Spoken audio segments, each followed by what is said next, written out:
प्यारे दर्शकों, गरुड़ महापुराण के एक नए भाग में आपका स्वागत है। प्यारे दर्शकों से बेनती है कि या तो कथा पूरी देखें या ना देखें। अगर आप आधी कथा देखेंगे या बीच में छोड़ेंगे तो आप पाप के भागीदार होंगे।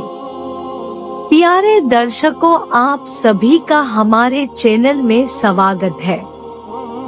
धर्म से जुड़ी वीडियो देखने के लिए हमारे चैनल को सब्सक्राइब और लाइक करें। धन्यवाद। प्यारे दर्शकों, अगर आपने वीडियो का इससे पहला भाग नहीं देखा तो इस चैनल पर जाकर देखें। धन्यवाद। हम यह दुआ करते हैं कि प्यारे दर्शकों के ऊपर श्री हरि कृपा करे। सभी प्रेम से बोलो श्री हरि, श्री हरि, श्री हरि। वृषोत्सर्ग की महिमा में राजा वीरवाहन की कथा देवर्षि नारद के पूर्व जन्म के इतिहास वर्णन में सत्संगति और भगवत भक्ति का महात्म्य। वृषोत्सर्ग के प्रभाव से राजा वीरवाहन को पुण्यलोक की प्राप्ति। गरुड़ ने कहा, हे प्रभु, जो तीर्थ सेवन और दान में निरंतर लगा है तथा अन्य साधनों से भी संपन्न है, उसे भी वृषोत्सर्ग किए बिना परलोक में सद्गति नहीं प्राप्त होती। इसलिए मनुष्य को वृषोत्सर्ग अवश्य करना चाहिए। ऐसा मैंने आपसे सुन लिया। इस वृषोत्सर्ग का फल क्या है? प्राचीन समय में इस यज्ञ को किसने किया? इसमें किस प्रकार का वृक्ष होना चाहिए? विशेष रूप से इस कार्य को किस समय करना चाहिए और इसको करने की कौन सी विधि बताई गई है? यह सब बताने की कृपा करें। श्री कृष्ण ने कहा, है खगेश्वर, मैं उस महापुण्यशाली इतिहास का वर्णन कर रहा हूँ जिसका वर्णन ब्रह्मा के पुत्र महर्षि वशिष्ठ ने राजा वीरवाहन से किया था। प्राचीन समय की बात है। विराधनगर में वीरवाहन नामक एक धर्मात्मा, सत्यवादी, दानशील और विप्रों को संतुष्ट करने वाले राजा रहते थे। किसी समय वे शिकार खेलने के लिए वन में गए। कुछ पूछने की जिज्ञासा से वे वशिष्ठ मुनि के आश्रम जा पहुँचे। वहां आसन ग्रहण कर विनम्रता से झुके हुए राजा ने ऋषियों की संसद में मुनि को नमस्कार करके पूछा।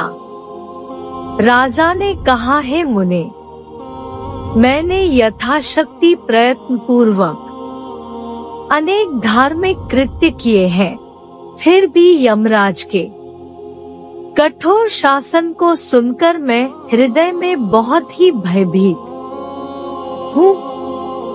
हे कृपा निधान महाभाग ऋषिवर, मुझे यमदूत और देखने में अतिशय भयंकर लगने वाले नरकलोकों को न देखना पड़े, ऐसा कोई उपाय बताने की कृपा करें।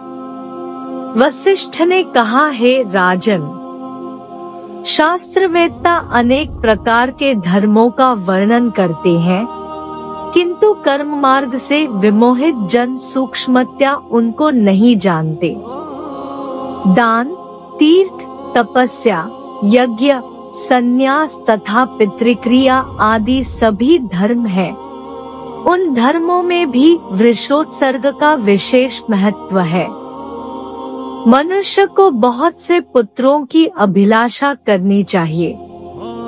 यदि उनमें से एक भी पुत्र गया तीर्थ में जाए, अश्वमेध यज्ञ करे अथवा नील वृषभ यथाविधि छोड़े तो जाने अनजाने किए गए ब्रह्महत्या आदि पाप भी विनष्ट हो जाते हैं। यह शुद्धि नील वर्ण के वृषभ का उत्सर्ग अथवा समुद्र में स्नान करने से भी हो सकती है। हे राजेंद्र, जिसके एकादशा में वृषोत्सर्ग नहीं होता, उसका प्रेतत्व स्थिर ही रहता है। मात्र श्राद्ध करने से क्या लाभ होगा? जिस किसी भांति नगर अथवा तीर्थ में वृषोत्सर्ग अवश्य करना चाहिए। हे खगेश, वृष यज्ञ के द्वारा प्रेतत्व से मुक्ति प्राप्त होती है, अन्य साधनों से नहीं। जो वृषभ शुभ लक्षणों से समन्वित युवा तथा कृष्ण गलकंबल वाला हो और सदैव जो गायों के झुंड में घूमने वाला हो, उस वृषभ को विधि विधान से 4 अथवा 2 या 1 बछिया के साथ पहले उसका विवाह करना चाहिए। तदंतर मांगलिक द्रव्यों एवं मंत्रों के साथ उन सब का उत्सर्ग किया जाए। 6 मंत्रों से अग्निदेव को आहुति देनी चाहिए। कार्तिक, माघ और वैशाख की पूर्णिमा, संक्रांति, अन्य पुण्यकाल, व्यतिपात तथा तीर्थ में और पिता की क्षय तिथि वृषोत्सर्ग के लिए विशेष रूप से प्रशस्त मानी जाती है।